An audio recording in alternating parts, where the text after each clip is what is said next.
Davlatimiz rahbarining 2023-yil 11-sentyabrdagi farmoni bilan tasdiqlangan O'zbekiston 2030 strategiyasida belgilangan ustuvor vazifalarning mazmun mohiyatini hamshiralar o'rtasida tushuntirish, el-yurt orasida hurmat qozongan, chinakam matonat va jasorat sohibi bo'lgan hamshiralarning kasbiy bilim va malakalarini oshirish, mehnati yutuqlarga erishib borayotganlarni moddiy va ma'naviy rag'batlantirish, ular faoliyatini ommalashtirish va o'z kasbining mohir egalari o'rtasida sog'lom raqobat muhitini shakllantirish maqsadida Hamshira 2025 ko'rik tanlovning viloyat bosqichi o'tkazildi.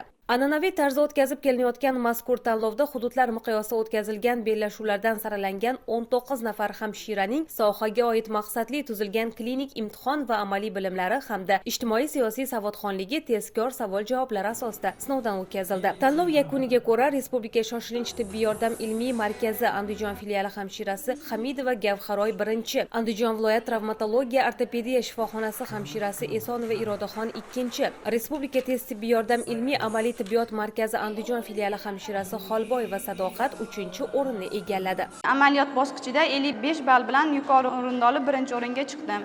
Ikkinchi etapimiz ma'naviy ma'rifiy savollar bo'yicha bo'lib o'tdi. Bilish savollar, tezkor savollar hamda organlarni anatomik tuzilishi, fiziologik jihatdan ularning vazifalari haqida savol-javoblar bo'lib o'tdi. Shu bilan tanlovimiz yakuniy bosqichi bo'ldi.